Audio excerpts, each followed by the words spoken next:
What is social psychology? Your book provides a definition which I'll shorten. It's the study of how people think about and are influenced by others. In other words, social psychology is the many ways in which we relate to other people. This means a lot of different things. Let me try and give you the spirit of what social psychologists do rather than a summary of all the things we do. And I'll try and do that by telling you a set of stories with a common theme. Then I'll ask you a question to illustrate the same theme.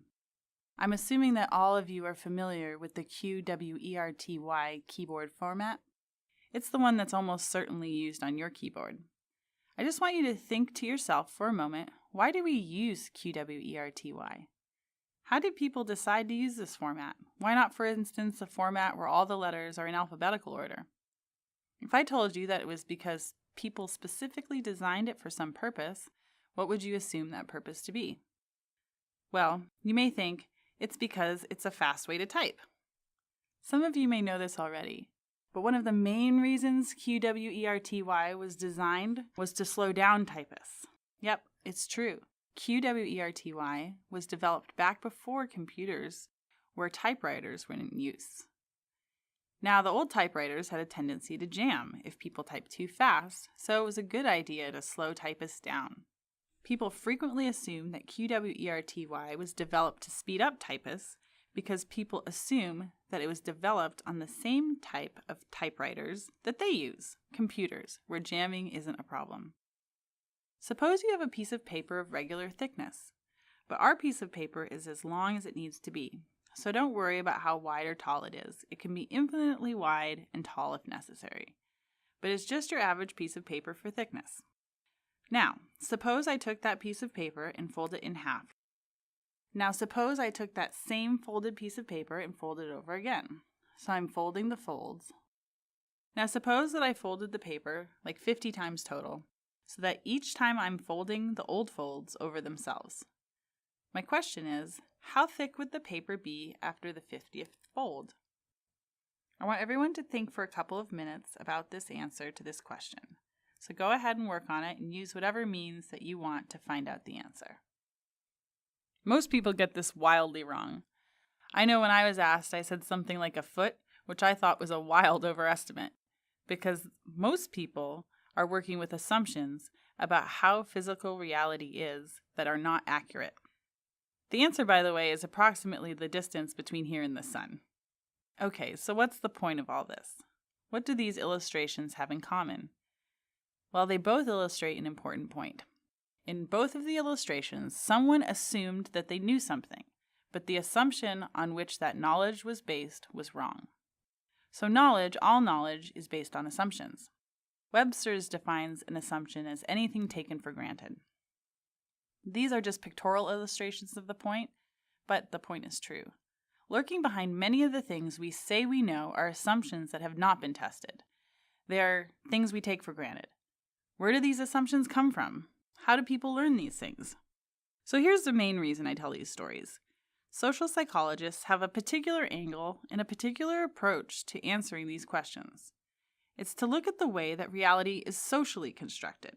That is, we assume that part of the reason that people think, act, and believe the way that they do is because the assumptions they are working from are formed in part by the influence of the people and things around them.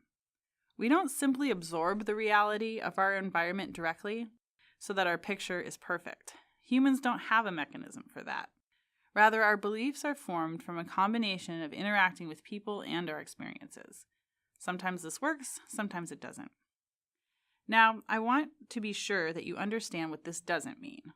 Under no circumstances am I saying that social psychology assumes that reality is therefore an illusion. That's a philosophical question, not one that social psychology really tackles.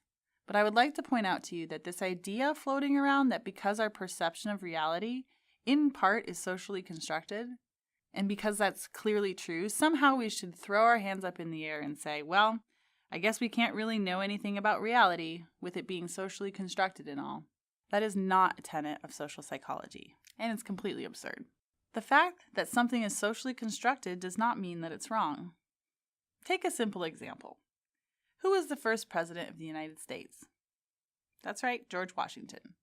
Now, I'm assuming that you all know this because you actually saw George sitting on the throne, right? I mean, you saw it with your own eyes. You didn't? Well, I'm sure you actually spent countless hours poring over the official documents, weighing the evidence for yourself. No? So where did you learn it from? Oh, you learned it from your first grade teacher, another person, without anything else to go on. Well, she probably did the research, right? No? So you mean to tell me that you believe George Washington is the first president of the U.S. because someone told someone who told someone who told someone to the millionth power? Now, do you see the point here? The vast majority of the things you think you know, you learned from other people, without really any additional evidence. So much of our reality, in this sense, is socially constructed. But does that make it wrong? Of course not. George Washington was the first president of the U.S. Again, I realize this is a complicated philosophical issue for those of you with a more philosophical bent. But I just want to emphasize the point that it's a different question to ask whether or not socially constructed reality is a false reality. My own feeling based on social psychology research is that sometimes social forces do lead to a false reality. And we'll talk about some of this when we talk about stereotypes. But sometimes they lead to a real reality. Sometimes they even correct psychological biases that would lead us to draw erroneous conclusions. Consider, for example, that many of you now have a more accurate impression of paper folding for the simple reason that you were told by someone else. If you had trusted this answer based on your experiences, you would have gone wrong. One last thing about what social psychology is. One of the things that you should get your head around very early on is that social psychology is extremely broad field. It can encompass practically everything, because almost all of psychology is related to people in some way. So social psychology will cover a very diverse set of topics that range from self-esteem to jury behavior to the decisions made by international leaders. We will be drawing connections between concepts you're learning in social psychology and current events in the world throughout the course. I'm just preparing you for this. These issues are not only important to learn about, but they also inform your social responsibility to use the knowledge you acquire with integrity. So keep this in mind as we progress through the class. The forces that have shaped social psychology have been shaped by the historical context within which it grew, and a response to that context.